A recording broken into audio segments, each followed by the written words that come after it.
सिंधु पात्रे सुर तर बर शाखा लेखनी पत्र मुरवी लेखक यदि गृहीत्वा शारदा सर्व कालम तदप तब गुणानाम ईश पारम न याति। पृथ्वी का तो कागज बनाया जाए, गिरमाने पहाड़ों को कूटकर उसका अंजन बनाया जाए, समुद्र की दवात बनाई जाए, कलम वृक्ष की बड़ी शाखा लेकर उसकी कलम बनाई जाए और उस कलम से सरस्वती हमेशा के लिए लिखती रहे लिखती रहे लिखती रहे। तदपमाने फिर भी तदप तब गुणानाम ईश पारम न याति, फिर भी कोई परमात्मा के गुणानुवादों का पार पाने वाला नहीं है। तो 7 दिन में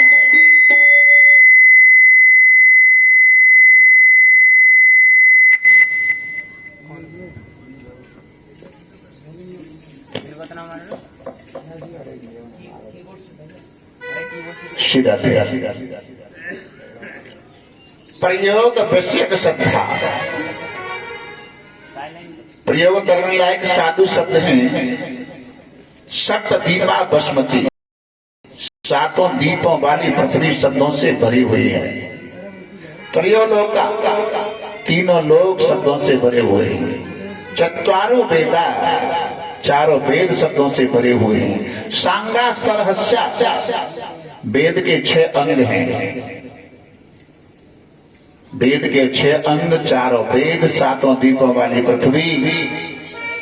प्रयोग विषयक शब्दा सप्त दीपा बसमती त्रयोलोका चत्वारो वेदा सांगा सरहस्या बहुधा भिन्ना। भिन्न माने अलग, इससे कुछ और भी अलग, बहुधा भिन्ना।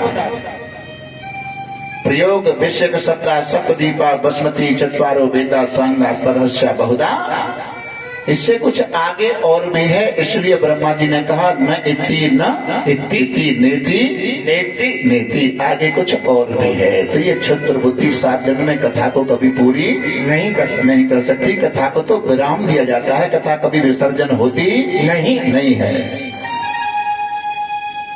सांगा सरस्या, वेद के 6 अंग। वेदांत तो हमने पढ़ लिया है लेकिन 6 अंग नहीं पढ़े। छंद पादौ तो वेदस्य, वेद के छंद पैर हैं, पाद माने पैर। हस्तौ कल्पौ तो पठते, कल्प वेद के हाथ हैं। छंद पादौ तो वेदस्य हस्तौ कल्पौ तो पठते।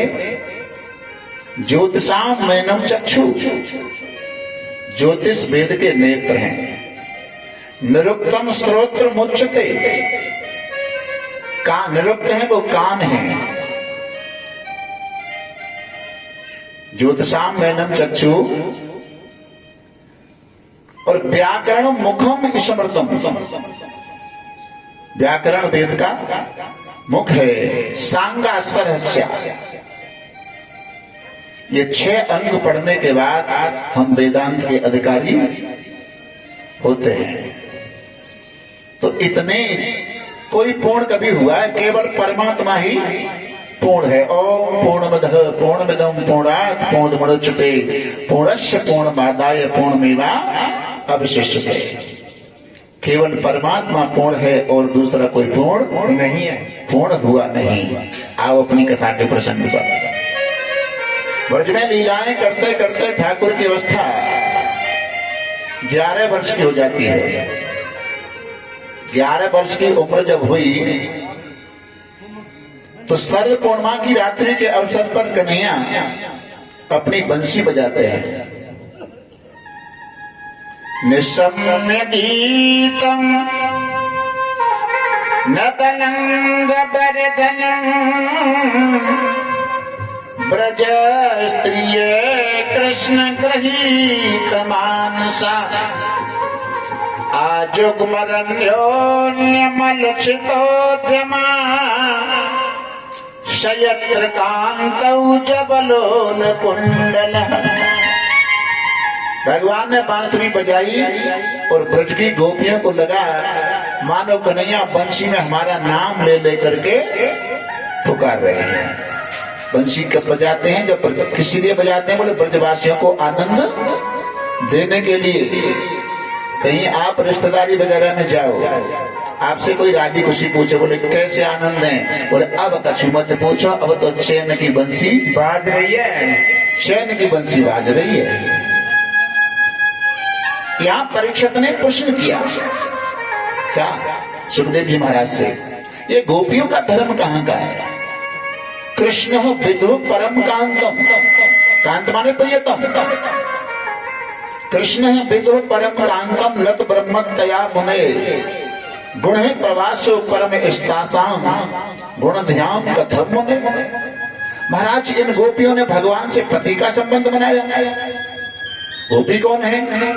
गोपी जीव है और दुनिया का मालिक एक मालिक कहो, चाहे उसको पति कहो, चाहे उसे किसी भी रूप में कहो, वो दुनिया का पति है।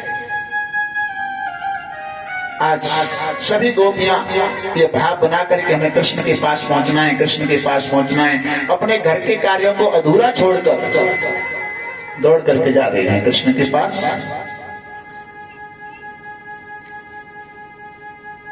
और हमारा जब समय कब आता है? जब संसार के पूरे काम हो जाएं तब जाना है, अधूरे नहीं। अभी तो बला रहे कचूर है, वो बोले कहा नाती न के ब्याह तो है जाए। अच्छा, पूर्ण कभी हो सकता है? तीन बात कभी पूरी नहीं होती। कबहू पूरे ना भय नींद बात और काम।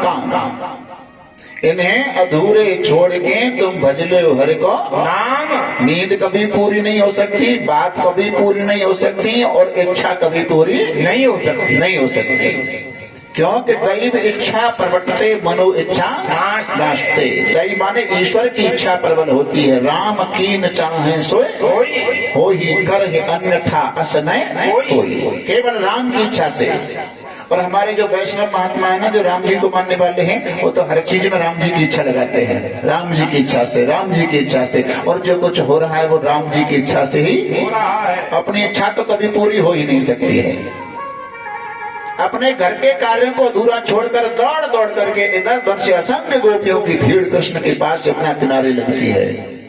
एक गोपी के पति ने उसको रोक लिया, हम तुझे इस समय नहीं जाने देंगे। उस गोपी ने क्या कहा?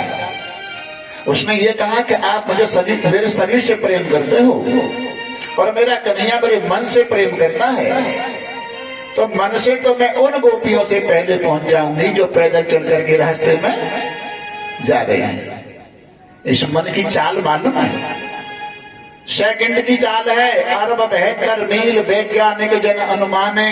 इस मन की बेणी दौड़ है, कोई बिरला संत पहचाने। एक सेकंड में इतना जा सकता है। और आप एक काम करो, मुझे जहां रोक लिया है तो शरीर के ऊपर शहद लगा करके चाटना शुरू कर दो। क्यों? शरीर की तो 3 गति होती है। मरने के बाद में अगर जला दोगे तो राख बनेगी, फेंक देंगे तो जंगली जानवर खा जाएंगे, और जमीन में गाड़ देंगे तो कीड़े मकोड़े खा जाएंगे। कन्हैया को मन से प्रेम है, संसार को शरीर से प्रेम है। तो भगवान का भजन तो मन के द्वारा होता है। चलते फिरते सोते जागते उठते बैठते। अब लोग बोले साहब भजन कैसे बने? मैंने कथा सुन के जब जाते जाओ, घर तक पहुंचो तो 10-5 मिनट लगेंगे क्या? नहीं, वह बीच में और काय को चिंतन करोगे? वह मंत्र को चिंतन करो।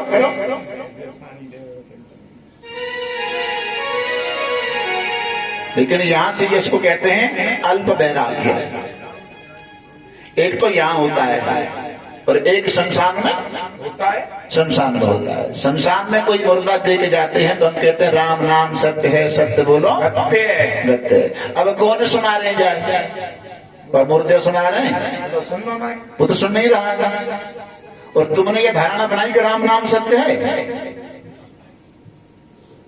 शंकर जी को लगा के भाई लाला है तो हमारे स्टाफ के जो राम के नाम का प्रचार कर रहे हैं। और शंकर जी शमशान की भस्मी इसलिए लगाते हैं कि इसकी वजह से ही तो राम के नाम का प्रचार होता है। उससे पहले कब हो रहा है? और वहां पैरा भी चढ़ता है। फिर भाई दुनिया में हद का छूना है, देख ले कल तक बैठे हो और थोड़ी देर में ही चले गो। भाई साहब झूठा है, ये बात वहां होती है। चिता में आग लगा देते हैं, फिर हमारी 4-4 6 की टोली बैठते हैं, माने कौन के वोट ज्यादा है। और आज रविवार, एक आदमी है कि हफ्ता में एक रविवार की छुट्टी मिली, वो क्या करे, भले आदमी आज ही मर वो मिले हो। हमारी तो बिजली को बिल भरना, ऑफिस को काम करना, फलाना करना, ढिकाना करना, और 4 क्या करें पर यहाँ से चल के अब जिन बता दे छज्जू बढ़िया से कार्य करें 12 मन को है। यानी उसको कहते हैं शमशान के वैराग्य को अल्प वैराग्य। और एक होता है वैराग्य विषय के बाद, एक वैराग्य होता है विषय के बाद, और दृढ़ वैराग्य जिसे हो जाता है उसके लिए दुनिया फीकी होती है। अच्छा, हम वेश बना लें, तिलक वगैरह लगा लें, कंठी डाल लें, वस्त्र बदल लें, तो ये वस्त्र जो बदल रहे हैं तो दिन में 4 से बार बदलिए, लेकिन शरीर रूपी जो वस्त्र है उसके लिए गीता में भगवान कहते हैं, कथा बढ़ाऊं किधर चलूं? वासांश जीर्णान यथा विहाय नवान गृहणात नरो पराणी तथा शरीरान विहाय जीर्णा निन्यान संयात नवान देहि। जैसे कोई मनुष्य अपने पुराने वस्त्रों का त्याग करके नए वस्त्र धारण करता है, उसी प्रकार ये जीवात्मा इस पुराने वस्त्र को छोड़कर नया वस्त्र धारण करता है, शरीर रूपी वस्त्र। तो शरीराण भी बहुवचन है और वासांश भी बहुवचन है। जैसे माँ अपने छोटे बच्चे को जब स्नान कराती है तो उसके पुराने जो कपड़े ना गंदे, उन्हें उतारती है और उसको नए पहनाती है, लेकिन पुराने कपड़ा उतार देने में बालक रोता है? और जैसे ये जानकारी हो जाती है कि मैं ये पुराना उतार रहा हूं, नया पहन रहा हूं, तो उसको खुशी होती है। लेकिन हम अज्ञान के वशीभूत होकर के कितना भी पुराना ये वस्त्र क्यों नहीं हो जाए, इसको उतारने में रोते हैं, दुख होता है। शरीराण भी शरीराण बहुवचन, वासांश भी बहुवचन। तो कपड़े दिन में कई बार बदलो, वासांश माने कपड़े, कितने भी बार बदलो कोई दिक्कत नहीं है, लेकिन शरीराण बहुवचन क्यों कहा है कि अब तक जितने शरीर मिल चुके हैं उनके लिए बहुवचन शब्द लगाया गया है, बहुवचन शब्द। तो जिस प्रकार अब यहां ये कहा कि जीर्ण कहते हैं बिल्कुल कमजोर को, जीर्ण माने कमजोर वृद्ध, तो क्या मौत वृद्धावस्था में होती है? वो तो 15 साल के बच्चे की भी होती है। फिर यहाँ जीर्ण शब्द क्यों लगा दिया? पूरे जीर्ण शब्द इसलिए लगा दिया कि प्रारब्ध बस 15 साल या 80 साल उम्र जो आंकी गई है, उसी अवस्था का नाम है जीर्ण अवस्था, जीर्ण अवस्था। तो वैराग्य होता है। अब भगवान के पास में गोपियों की भीड़ लग रही है। ऊपर के श्लोक के चरण में तो भगवान ने गोपियों का स्वागत किया।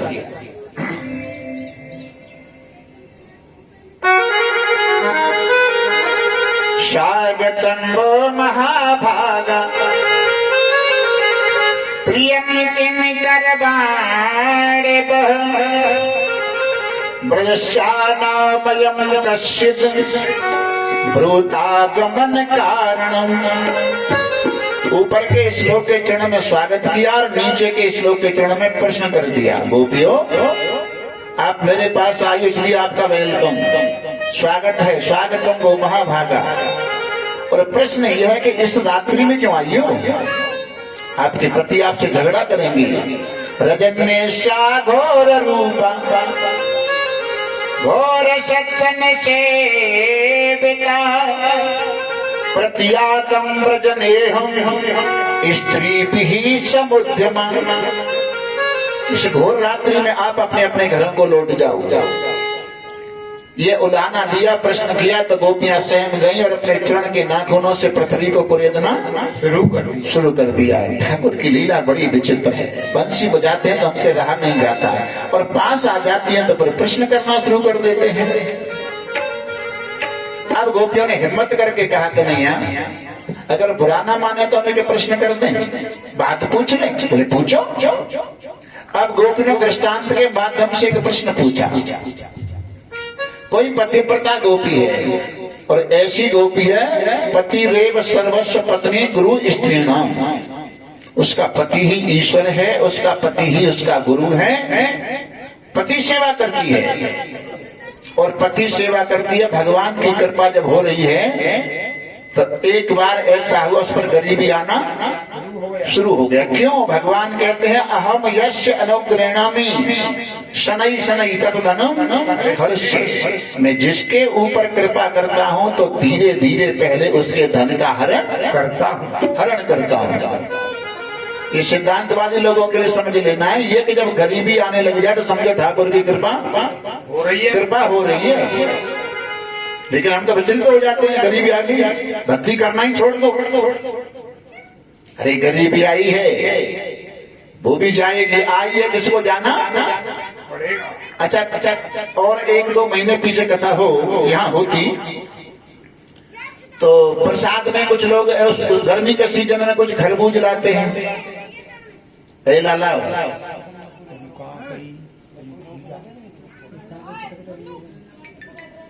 कुछ लोग भक्त लोग खीरा लेके आते हैं, खीरा। अब खीरा साब चढ़ाया जाता है, 10-20 किलो खीरा सीजन में। इधर नौबारी क्षेत्र में मेरी 3 कथा हुई, उधर खीरा का प्रसाद ज्यादातर मई-जून में होती है। अब प्रसाद बनाने वालों ने प्रसाद बनाया, खीरा काट दिया, खरबूज काट दिया, बाकी और सब मिक्स कर दिया, सब प्रसाद बांटा। अब बाई चांस हो सकता है कि उनमें कोई खीरा एक कड़वा होगा भाई, इतने में हो सकता है खीरा कड़वा हो सकता है। और एक खीरा के 20 पीस कर दिए। अब एक पीस अगर 20 रुपए पहुंच गो,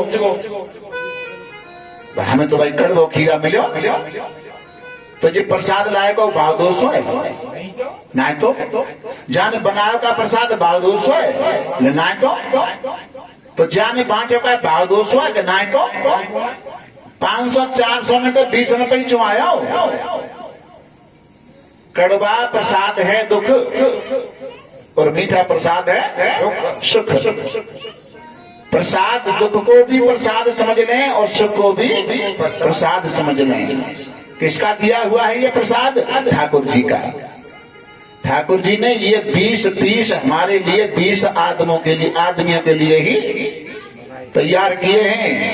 तो दुख आया है उसको भी जाना है। अच्छा, प्रसाद में एक बात और है, अगर तुमने दुख को भी प्रसाद समझ लिया, और प्रसाद की आदत होती है बहुत से भक्त लोगों की, बच्चों की, दोबारा मिल जाए, और तुमने प्रसाद दे दिया, तुम्हें मालूम है कि ये ले गया, तो फिर तुम चाहोगे यार वही तो लोगों फिर आएगो, प्रसाद अभी ले गया है फिर आ गया।